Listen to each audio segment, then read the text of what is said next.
Hi everybody, welcome to Ecodriver. Today we go out on the Ecodriver loop with the Volvo V60.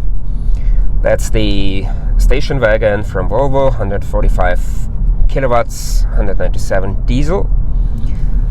It's the diesel mild hybrid. We have a 2-liter diesel engine, 8-speed Geartronic automatic gearbox from Aisin. Unladen weight is 1,748 kilograms, 3,746 pounds. Consumption is rated 4.7 according to NEPD and 5.6 liters per 100 kilometers according to WLTP. I think I'll be able to stay around 5. I've been driving this car now for a couple of days as my regular car. The other Volvo is in the workshop, so I'm used to this car now, and I think we'll make the 5, or we beat the 5. So the route we're doing is the same as always. I show you here. We start in the southeastern outskirts of Innsbruck, go out of town for about a mile in a 30 km per hour zone, 20 miles per hour zone.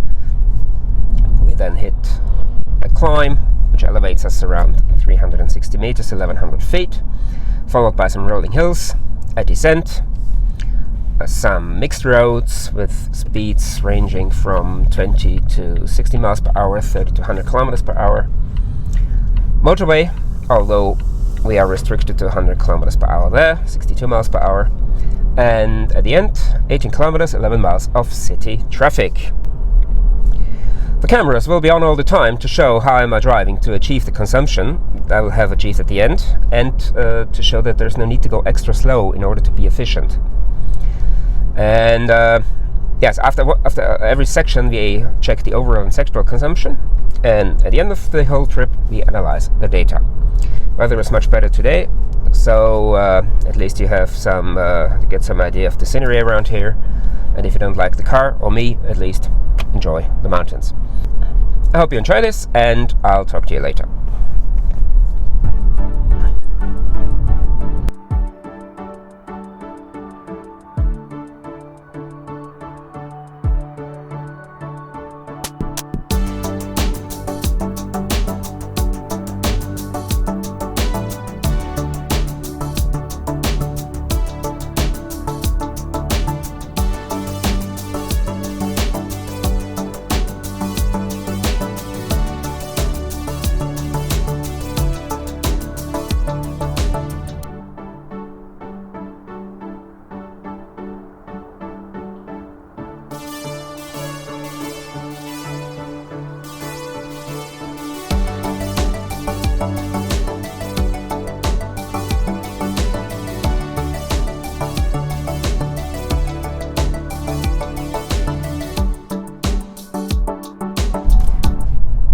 We're now coming to the end of the climb, and you may have noticed that I switched into manual mode once or twice in order to keep the revs down, but with 1300 RPMs was no problem for the car to pull me upwards. So 10.5 liters per 100 kilometers. You see the number here in the bottom right hand corner of the gauge. We're now coming on to the hills, and here it's important to make use of the change of gradient. Imagine just like on a roller coaster. If it goes down, build up some momentum and use this momentum, this kinetic energy stored in the car, to go into the next flat or hill. Eventually this helps you saving a lot of fuel, as this is basically just playing with gravity.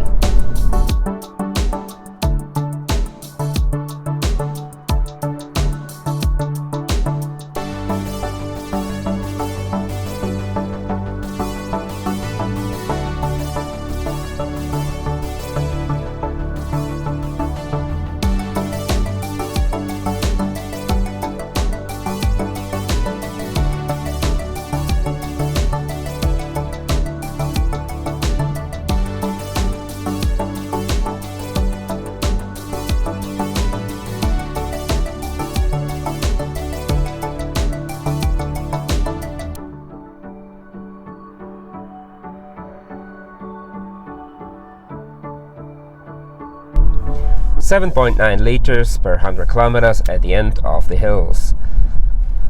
This was a smooth ride. We had no obstacles apart from one car, the RAV4, that just stopped on the bottom of the hill. But yeah, we could easily pass him. So now on the descent, it's important to avoid actively using the accelerator. So try to inject no gas, make use of the injection cutoff, means just lift your foot off the accelerator and let the engine brake the car. We have two short flat sections, and in those it might be necessary to step on the gas a little bit, but yeah, we'll see how it goes.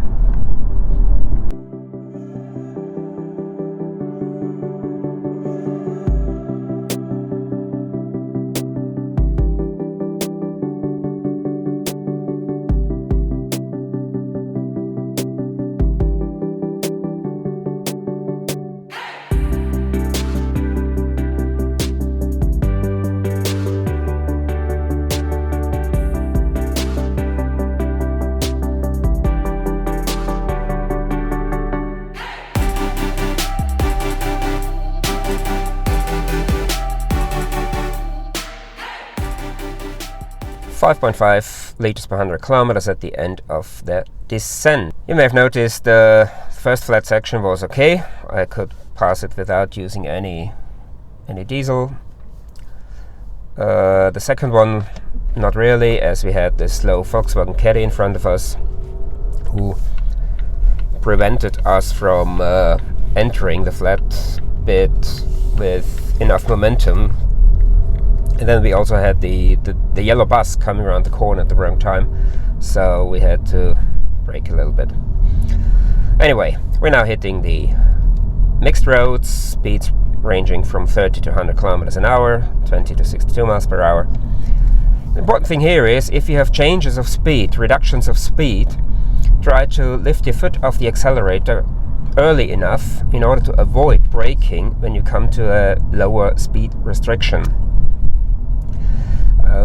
If you have to brake, let's say you go 100 and you have to reduce the speed to 80 and you have to brake, that means that you were too fast for too long beforehand, and therefore you wasted some energy.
Well, 4.6 liters per 100 kilometers at the end of the mixed roads.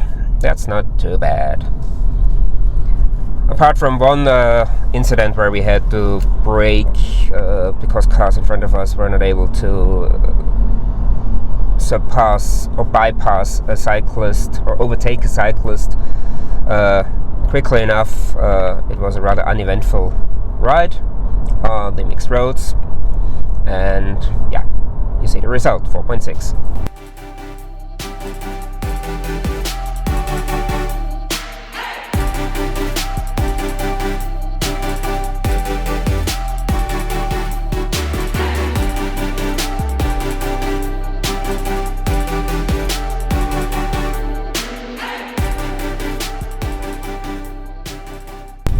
was a rather uneventful ride on the motorway.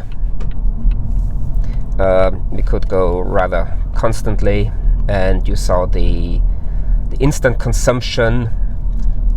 I switched to the instant consumption for the motorway, and you saw we were around 3.5 liters per 100 kilometers, which is, I think, a very good number for a car like this.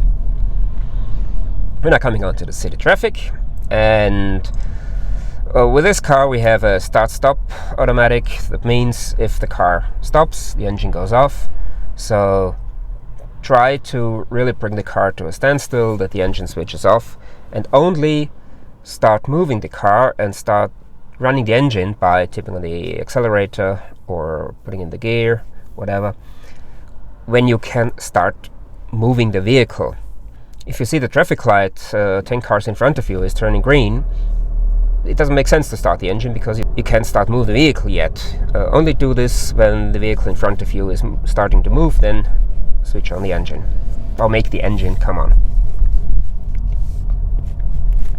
And all the other principles of eco-driving, like reading the road, try to anticipate what other road users are doing, use the knowledge you have about your daily commute, your daily ride. This also helps you to save fuel. And it's not only saving fuel, it's also saving on the wear and tear of the car. The car lasts longer if you don't push it to its limits all the time.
Well, we're now at the end of this consumption trip on the Ecodriver loop with the Volvo V60 diesel mild hybrid, and on the dashboard you see 4.4 liters per 100 kilometers, which makes me very happy. And now, the details. Well, our trip on the Ecodriver loop with the Volvo V60 B4, the diesel mild hybrid. You see the outside conditions, sunny and 20 degrees Celsius. Almost perfect. We had the summer tires, of course. We had a torque converter, 8-speed gearbox. You see the weight, you see the power output of the engine, displacement, traveling time this time was quite good, despite we had a lot of roadworks in town as usual during the summer. WLTP 5.6 liters per 100 kilometers, and as usual we are between 1 and 1.5 liters below that. This car doesn't stand out if you compare this to the other cars I've tested so far, all the diesel cars. It's well within what was to be expected if you regard weight, shape of the chassis, and the power output. Then it pretty much makes sense throughout. The Cougar, for example, same consumption, vehicle was lighter, but it had a less efficient body shape, so therefore 4.4 liters per 100 kilometers pretty much is in line with what was to expect. All the general basics and the rules of eco-driving, I think most of them I have mentioned in the video, and if you want to know more, then feel free to click on this video where you can check out my 5 tips of how to drive ICE cars more efficiently. And if you want to know more about the recently tested diesel car here in this list, the Ford Cougar, you can check out this video here. That's it for the Volvo V60 diesel mild hybrid. Thanks for watching, take care, see you next time.